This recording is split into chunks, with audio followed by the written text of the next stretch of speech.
be able to achieve their application. Recevoir l'adhésion. À part cela, l'Union africaine a 4 serres dans l'Afrique, en Afrique, la CEDEAO étant une des serres, le Maroc étant membre de la serre de l'Afrique du Nord. Ceci étant dit, c'est une demande qui a été envoyée à la Commission. Je pense qu'ils ont visité plusieurs États membres et la question sera soumise à l'appréciation du sommet pour qu'une décision soit prise. Je ne peux pas anticiper ce que serait la décision du sommet. Sinon, selon le traité de la CEDEAO, ce ne serait pas possible d'intégrer un membre qui ne se retrouve pas dans la zone géographique de la CEDEAO. Il y a une deuxième question qui a été posée par l'honorable membre de savoir qu'il serait important pour la CEDEAO de travailler à améliorer la coopération interfrontalière. Vous savez bien que nous ne pourrons pas atteindre notre développement en tant que région si nous ne réglons pas ce problème. Ceci est lié aussi à la libre circulation et il y a eu d'autres questions aussi posées liées à la libre circulation. Je voudrais dire que nous avons déjà beaucoup fait dans ce secteur. En 2015, il y a eu une commission mise sur pied pour les personnes composées de personnalités éminentes pour se rendre dans les différents États membres de la CEDEAO, rendre visite aux administrations compétentes et faire une recommandation sur comment ce problème peut être réglé dans la région. Ce que je sais est que le comité des personnalités imminentes est dirigé par l'ancien président du Niger et les membres sont des personnalités importantes, des anciens directeurs des administrations douanières et autres.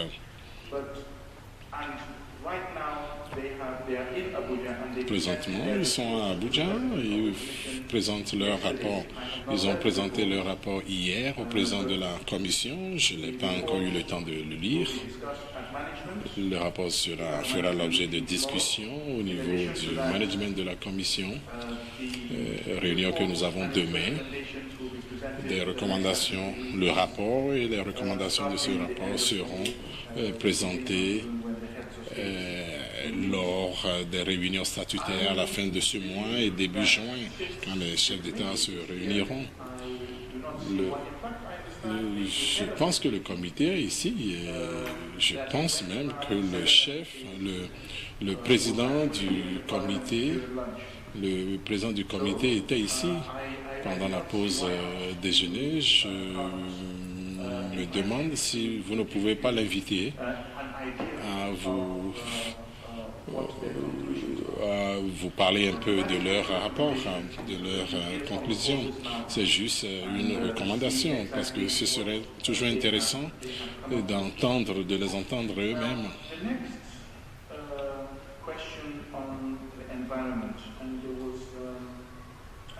La prochaine question porte sur l'environnement. Pourquoi ne faisons-nous pas beaucoup plus de levée de fonds pour mener des projets portant sur l'environnement? Nous avons beaucoup de projets, nous avons des programmes même avec la FAO, avec l'Agence Sud, avec l'ACDI, avec les Allemands, aussi bien avec le PNUD. J'ai personnellement rencontré un des directeurs de PNUE pour l'année dernière, la fin de l'année dernière, et j'ai insisté sur ce dont vous avez parlé, sur le fait que nous aurons besoin de plus de fonds pour les questions environnementales dans la région. Ce que les bailleurs généralement font, c'est de travailler ensemble avec les États membres en vue de renforcer leurs capacités pour qu'ils aient accès aux fonds au niveau international. Il y a multiples conventions sur la biodiversité, etc. Et ils ont des mécanismes, de différents mécanismes de financement. Mais je sais, par expérience, ayant été une fois le ministre des Finances de Gambie, tout ce mécanisme est quand même difficile d'utilisation pour pouvoir accéder aux fonds.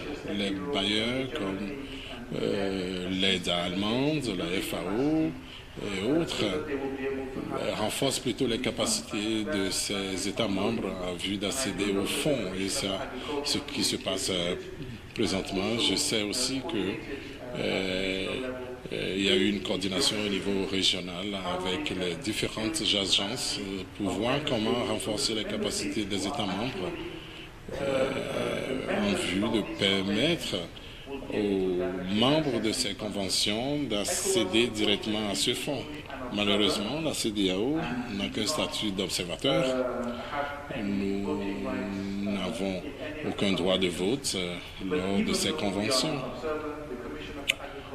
Quoique nous soyons observateurs, le commissaire responsable de l'environnement et autres a travaillé avec vos ministres de l'environnement en vue d'assurer que le processus de renforcement de capacité est bien fait. J'ai rencontré aussi le directeur de l'UNIAP qui a aussi insisté que nous avons besoin de plus d'assistance venant des organisations internationales comme la sienne pour pouvoir travailler de façon interfrontalière pour mener des projets et programmes qui affecteront plus d'un pays. Avant que le financement ne soit réel, il faut passer par plusieurs étapes et je sais que ça prend un peu de temps.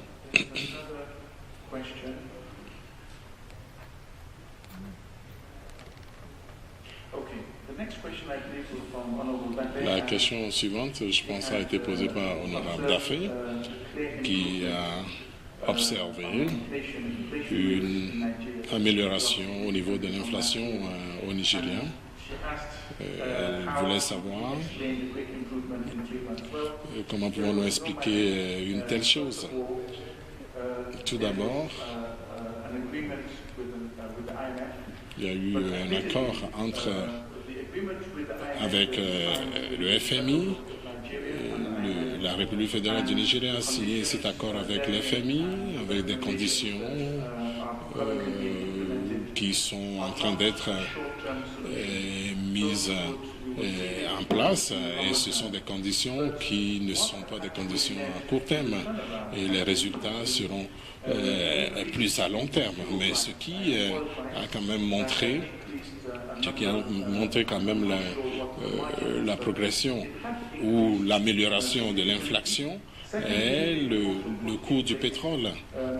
Ils ont aussi, le gouvernement fédéral du Nigeria a mis aussi sur pied une politique monétaire pour renforcer le Naira.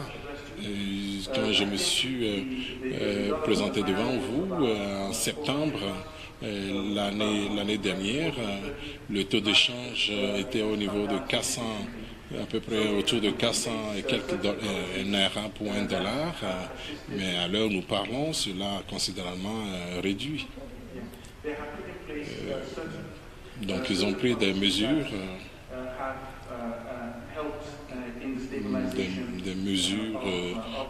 certaines mesures pour renforcer la valeur du Naira, ce qui a un impact positif, pas seulement sur l'économie du Nigeria, mais aussi sur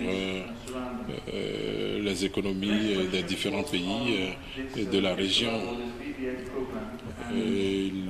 L'autre question aussi porte sur Fistule, ce que la CEDEAO fait en vue d'assurer que ce programme atteigne aussi les zones rurales. Nous sommes aussi encouragés pour ne pas abandonner les ONG et d'autres organisations qui sont dans ce secteur. Je suis d'accord avec vous.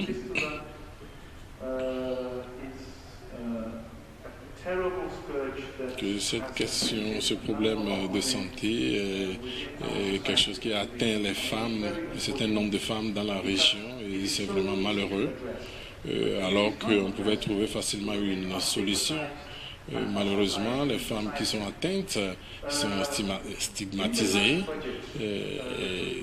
Dans le dernier budget, lors des négociations à la Commission, nous avons augmenté les fonds alloués à ce programme dans la région au département des affaires sociales et genres. Et lors de notre réunion aussi du CAF, et nous en avons parlé pour renforcer ce programme. Et je voulais vous rassurer que nous essayons d'accroître ce programme, l'importance de ce programme dans la région. Ainsi, toute femme affectée dans la région ou tout membre affecté dans la région pourra être pris en compte. Il y a aussi une question sur la lutte contre les insectes au Sahel. Avec les mouches de fruits, nous avons aussi les animaux. J'ai déjà fait certaines consultations. J'ai mené certaines consultations. Il y a un programme présentement à la FAO qui est domicilié à Rome, où ils ont un programme pour la surveillance mondiale de ces insectes. Et il y a 3 centres basés en Afrique qui sont responsables de la surveillance de ces fléaux en Afrique. Et dans les rapports, il est indiqué que la situation est calme, quoique on peut toujours trouver des poches isolées ici et là. Cependant, chaque État membre a une unité, un département de protection des récoltes. Et ces départements ont reçu un appui pour renforcer leurs capacités de la part de la FAO pour mener aussi à bien leur surveillance, et qui travaillent ensemble avec les États membres. Alors, s'il y a une épidémie à un certain niveau, c'est d'abord la responsabilité des États membres de prendre en compte ces choses, mais si cela va au-delà de leur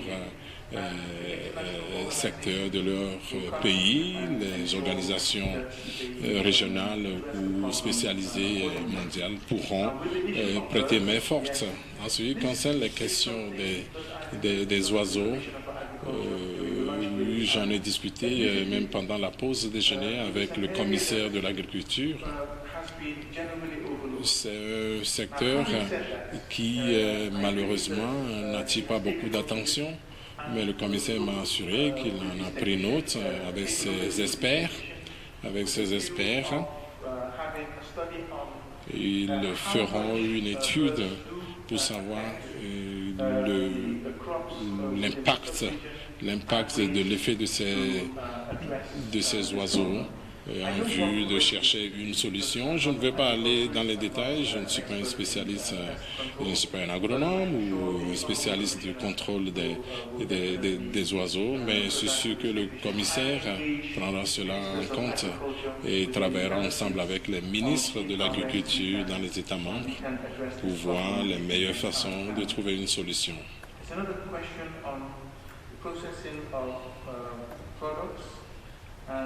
Il y a eu une question aussi sur la transformation des produits et l'utilisation de la disponibilité de l'énergie et ce que la CEDEAO fait dans ce domaine.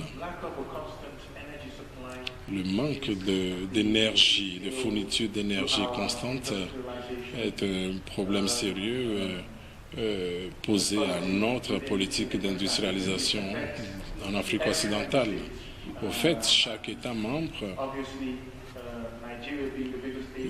bien sûr, le Nigeria étant le plus grand, n'est pas immunisé non plus à ce problème.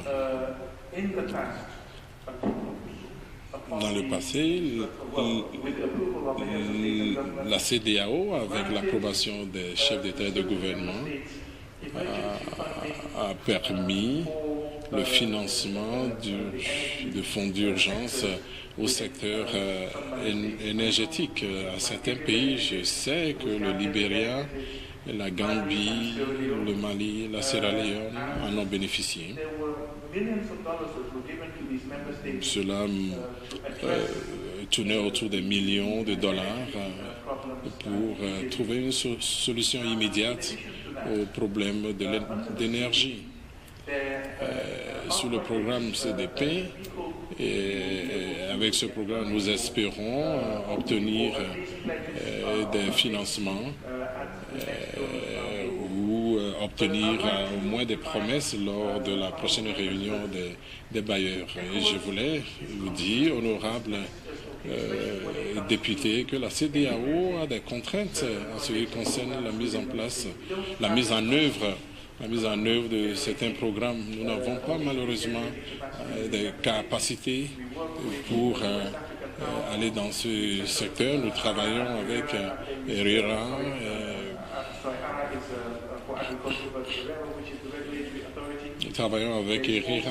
et d'autres institutions. Nous avons aussi en vue l'interconnexion des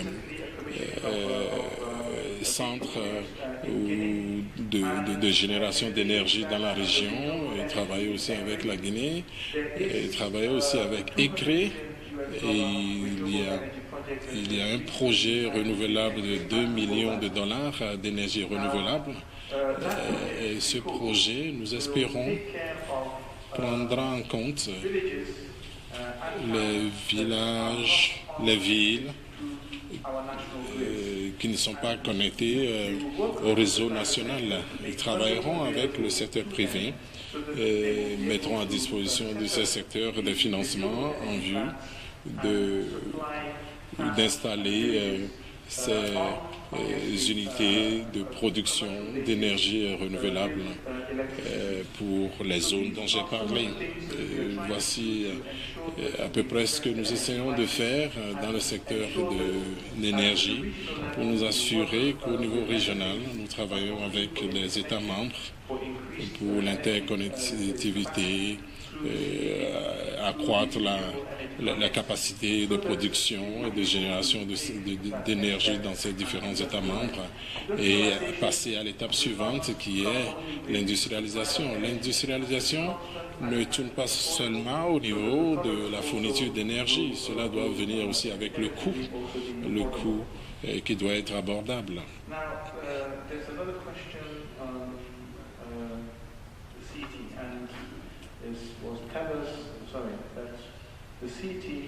Il y a une question qui a été posée sur le TEC, qui est déjà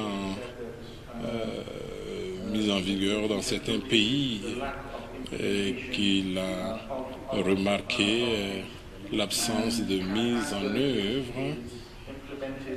Il voulait savoir si le TEC fait l'objet de mise en application totale ou partielle. La réponse à cela est qu'en 2015, les chefs d'État et de gouvernement ont approuvé 5 ans, une période transitoire de 5 ans de mise en œuvre. Cela aidera les pays à régler leurs problèmes techniques, à revoir leur politique. Et ensemble, avec le commissaire commerce douane et libre circulation, ces pays auront le temps pendant ces 5 ans pour vraiment mettre en œuvre le TEC. Ce sont des choses que vous ne pouvez pas faire de façon abrupte, parce qu'il y a des chocs économiques qui pourront être terribles. Et la non-application ou une mauvaise application du TEC aura des implications au niveau régional. Et cela nous amènera à une faillite, à un échec de cette mise en œuvre. Donc c'est ce qui se passe au niveau de cela. Il y a une question posée sur l'APE et le partenariat. Si nous avons une politique de partenariat avec une tierce, nous avons déjà, nous menons des consultations avec la Turquie, l'Indonésie, la Chine, et je me rappelle que lors de votre dernière session, la question m'a été posée de savoir ce que la CEDEAO faisait pour profiter du marché chinois en vue d'avoir un meilleur partenariat commercial avec la Chine. Nous avons commencé, comme j'ai commencé, et comme je l'ai promis l'année dernière, nous avons commencé à mener des discussions. Alors ces négociations, vous le savez, prennent du temps. Ce n'est pas seulement un problème particulier à la CEDEAO. Je voulais vous référer au fait que même entre l'Union européenne et les États-Unis, l'accord de NAFTA entre l'ARENA à l'Amérique du Nord, cela prend du temps. Et je ne pense pas que cela nous prendra aussi longtemps, mais je sais que nous devons prendre le temps de considérer toutes les provisions de façon appropriée pour ne pas avoir des chocs et être désavantagés dans ce que nous faisons. C'est pour cela, je pense que l'APE avec l'Union européenne n'est pas encore accepté par tous les pays. Cela a été déjà accepté par 13 États membres. Le Nigeria et la Gambie ne l'ont pas encore fait. La Gambie, maintenant avec le changement de gouvernement, je pense que cela fera l'objet de révision au niveau de la Gambie. Mais le Nigeria a des préoccupations, surtout avec des syndicats, certains syndicats et les industriels nigériens qui ont dit que le Nigeria serait désavantagé si le Nigeria entrait dans cet accord. Mais nous devons nous assurer que même avec cet accord, notre secteur privé ne doit pas en souffrir et souffrir de quelque accord que nous signons, quel que soit le groupe de nations ou des nations de façon individuelle.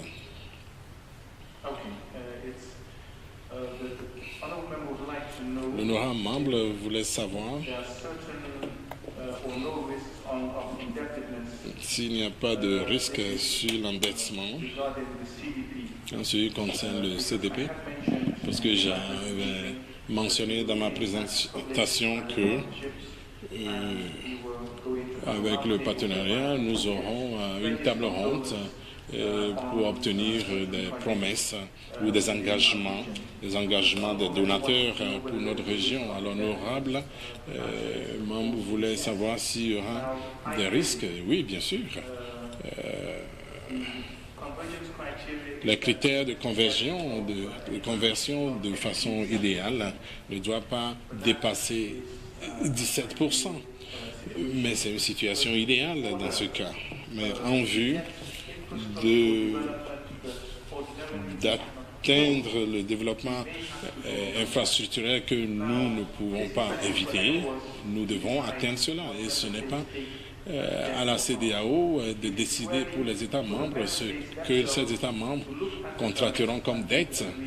Et nous devons tout simplement nous accorder sur les barèmes. C'est pour cela, cette table ronde qui va arriver, Et comme l'honorable commissaire de macroéconomie l'a dit, avec toutes les consultations qu'il a faites dans les États membres, avec les bailleurs et toutes les parties prenantes, nous espérons qu'avec l'implication totale des États membres, nous pourrons nous accorder sur la mise en œuvre de certains projets d'infrastructure qui nécessitent de fonds élevés, de capitaux élevés, si nos États membres pourront signer des accords avec les bailleurs à ce niveau. Et si les politiques sont en train d'être élaborées présentement avec les accords que nous espérons signer, c'est libre et laissé aux États membres de discuter et de déterminer les termes de ce contrat. Et la CEDEAO jouera le rôle de facilitateur. Il y a eu une autre question sur ce qui s'est passé à Freetown. L'honorable membre voudrait savoir les conclusions de la réunion des États membres sur la question de la monnaie unique. Il y a eu deux conclusions. La première était de tourner le dos à la création, à l'idée de création d'une deuxième monnaie. Et cette idée, je me demande si c'est vers la fin des années 90 ou 2000 que l'idée était émise de créer une deuxième monnaie entre le Ghana, le Nigeria, le Libéria, Sierra Leone et la Gambie. Je pense que c'est l'IMAO qui avait été créé pour mener les discussions et guider ces groupes de 5 pays, bien que en ce moment je fus ministre et je prenais part aux réunions et nous avions espéré que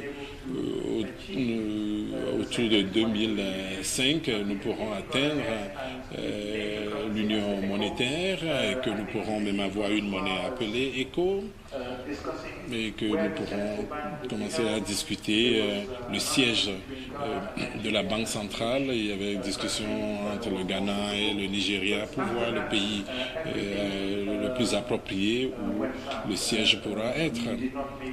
Mais nous n'avons pas malheureusement fait beaucoup de progrès. Alors la première conclusion portait sur la question de laisser tomber la création de deuxième monnaie pour ces 5 États membres et aller directement à la monnaie unique pour les 15. En ce qui concerne la feuille de route, la périodicité, la volonté politique, comme l'honorable membre l'a demandé dans sa question, il y a des implications, comme vous le savez, c'est pas facile pour nos États membres de juste dire allons de l'avant, ayons une monnaie unique. Je me rappelle que lors des réunions avec les ambassadeurs, cette même question a été posée. Et il y avait deux méthodes, deux approches qui avaient été discutées. Permettre aux experts de faire leur travail et atteindre les critères de convergence avant d'avoir la monnaie unique autour de 2020. Je ne sais pas à quel niveau nous sommes présentement. La deuxième approche était de prendre la décision et d'aller à la monnaie unique. Est-ce que cela a été nommé Big Bang, la méthode Big Bang? Je ne peux pas malheureusement parler au nom des États.